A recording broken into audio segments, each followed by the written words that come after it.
Hello friends, welcome to Vamja education. આ વિડીયોની અંદર આપણે શીખવાના છીએ ધોરણ 7 સામાજિક વિજ્ઞાન ચેપ્ટર 12 વાતાવરણની સજીવો પર અસરો તેમનું સ્વાધ્યાયનું સોલ્યુશન આ વિડીયોની અંદર જોવાના છીએ। સ્વાધ્યાયના હર એક પ્રશ્નોનું સોલ્યુશન સરસ રીતના હું તમને શીખવીશ। તો ચાલો આપણે ફટોફટ વિડીયોની શરૂઆત કરીએ।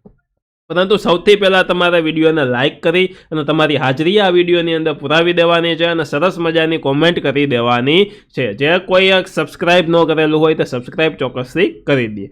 ચાલો, તો પ્રશ્ન છે પહેલો, ક્ષોભ આવરણ વિષુવવૃત્ત પર કેટલા કિલોમીટર સુધી ફેલાયેલું છે?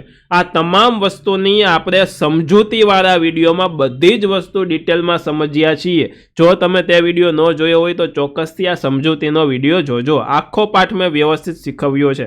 તો જે ક્ષોભ આવરણ હોય તે વિષુવવૃત્ત પર કેટલા કિલોમીટર સુધી ફેલાયેલું હોય છે? તો ક્ષોભ આવરણ વિષુવવૃત્ત પર આશરે 16 કિલોમીટર સુધી ફેલાયેલું હોય છે। નેક્સ્ટ, ઉષ્ણકટિબંધીય બારેમાસ લીલા જંગલોમાં કયા કયા વૃક્ષો જોવા મળે છે?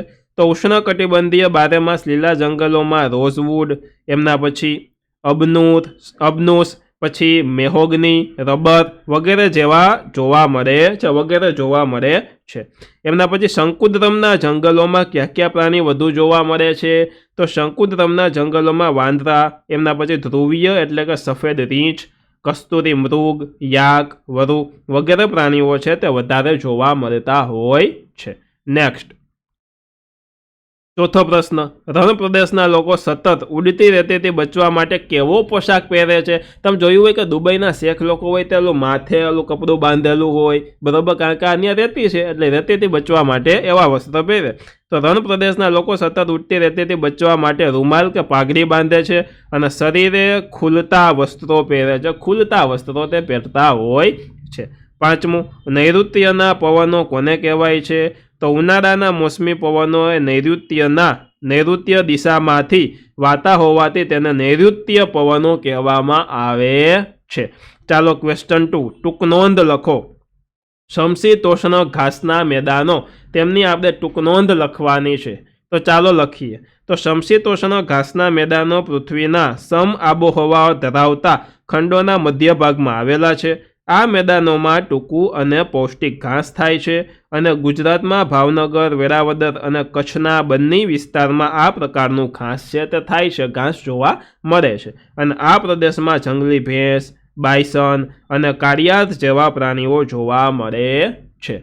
નેક્સ્ટ, બીજું, ભૂમધ્ય સાગરના જંગલો વિશે જણાવો। તો ચાલો જણાવીએ આપણે। ભૂમધ્ય સાગરના જંગલો ભૂમધ્ય સમુદ્રની સપાટ આસપાસના પ્રદેશો જેવા કે યુરોપ ખંડના ભાગ તેમજ આફ્રિકા અને એશિયાના કેટલાક ભાગોમાં જોવા મળે છે અને ભૂમધ્ય પ્રકારની જે આબોહવા છે તે વિશેષ પ્રકારની છે। અહીં ઉનાળો લાંબો, સૂકો અને ગરમ હોય, જ્યારે શિયાળો ટૂંકો અને હૂંફાળો હોય છે અને ભેજવાળો હોય છે। તેથી અહીંની વનસ્પતિ લાંબો સમય ભેજ સંગ્રહી શકે તેવી વિશેષતા ધરાવે છે અને આ પ્રદેશમાં દ્રાક્ષ, લીંબુ, નારંગી, મોસંબી, સેતુર, અંજીર, ઓલિવ એટલે કે જૈતુન, સફરજન, નાશપતી, પીચ, પ્લમ અને આલુ જેવા રસદાર અને ખટાશવાળા ફળો પુષ્કળ થાય છે કે રસાદાર અને ખટાશવાળા ફળો છે તે પુષ્કળ થાય છે અને તેથી આ પ્રદેશ ફળોના બગીચાઓના પ્રદેશ કહેવાય છે કે ભાઈ ફળોના બગીચાવાળો પ્રદેશ છે તેને કહેવામાં આવે છે। ક્વેશ્ચન 3, નીચેના પ્રશ્નોના ઉત્તર આપો। આબોહવા એટલે શું અને આબોહવાની માનવ જીવન પર થતી અસરો જણાવો। તો કોઈપણ ક્ષેત્રની આબોહવા એટલે કે તે ક્ષેત્રમાં 35 કે તેથી વધુ વર્ષના સમયગાળા દરમિયાન 35 કે એનાથી વધારે વર્ષના સમયગાળા દરમિયાન અનુભવાયેલી હવામાનની ઋતુ સંબંધી પરિસ્થિતિ, વાતાવરણના તાપમાન, ભેજ, વરસાદ, હવાનું દબાણ, ધુમ્મસ, પવન વગેરે તત્વો પ્રદેશની આબોહવા નિશ્ચિત કરે છે।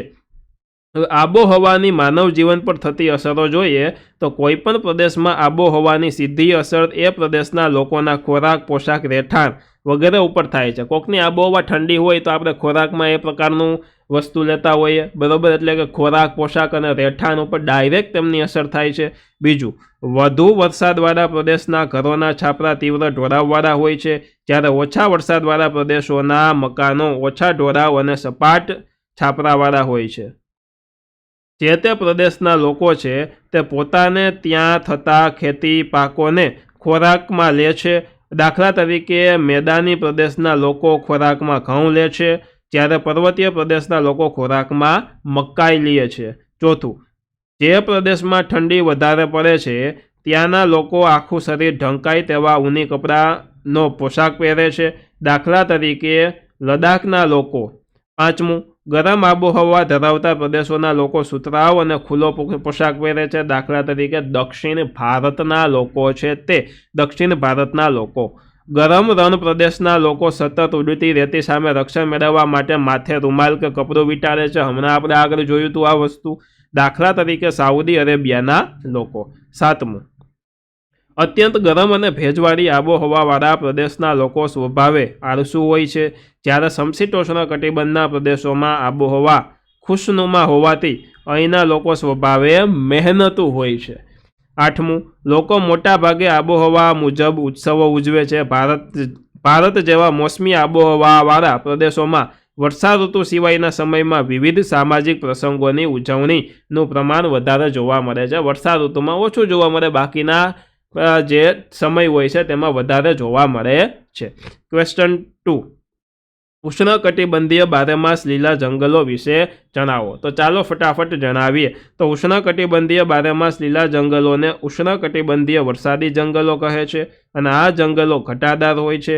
તે વિષુવવૃત્ત અને ઉષ્ણકટિબંધના પ્રદેશોમાં જોવા મળે છે, અને આ પ્રદેશોમાં આખું વર્ષ ગરમી અને ભારે વરસાદ પડે છે। આખું વર્ષ ગરમી હોય અને ભારે વરસાદ પડે છે, પરિણામે અહીંની આબોહવા ભેજવાળી હોય છે, અને આ ભૌગોલિક અનુકૂળતાને કારણે અહીંના વૃક્ષોના પાંદડા ક્યારેય એક સાથે ખરતા નથી। ત્યારના જે પાંદડા હોય, પર્ણ હોય, એ એક સાથે કોઈ દિવસ ખરે નહીં, અને નવા પાંદડા ફૂટતા જ રહે છે, જેથી અહીંના જંગલો બારેમાસ લીલા રહે છે। બારેમાસ લીલા જંગલો જેને કહેવામાં આવે છે, આથી તેને બારેમાસ લીલા કે નિત્ય લીલા જંગલો કહે છે। રોઝવુડ, એમના પછી અબનુસ, મહોગની, રબર વગેરે અહીંના મુખ્ય વૃક્ષો છે, અને ભારતમાં ઉષ્ણકટિબંધીય બારેમાસ લીલા જંગલો અંદમાન અને નિકોબાર ટાપુ છે ત્યાં જોવા મળે છે। કઈ જગ્યાએ જોવા મળે? અંદમાન નિકોબાર ટાપુમાં જોવા મળે છે। ક્વેશ્ચન 4, યોગ્ય શબ્દ વડે નીચેની ખાલી જગ્યા પૂરો। તો ચાલો ખાલી જગ્યા પૂરીએ। એમાં પહેલું, રેડિયો તરંગોનું પરાવર્તન ખાલી જગ્યા આવરણને આભારી છે, તો આયનને આભારી છે। પશ્મિનો બકરી ખાલી જગ્યામાં જોવા મળે છે, તો કે કાશ્મીરમાં જોવા મળે છે। ધ્રુવો તરફથી ધ્રુવવૃત્તો તરફ વાતા ધ્રુવીય પવનો ખાલી જગ્યા હોય છે, તો અત્યંત ઠંડા પવનો હોય છે। તો બાળકો, આની સાથે સાથે આપણું આ ચેપ્ટરનું સ્વાધ્યાયનું સોલ્યુશન પૂરું થાય છે। આશા રાખું છું કે મેં તમને આખું સ્વાધ્યાયનું સોલ્યુશન શીખવી દીધું છે।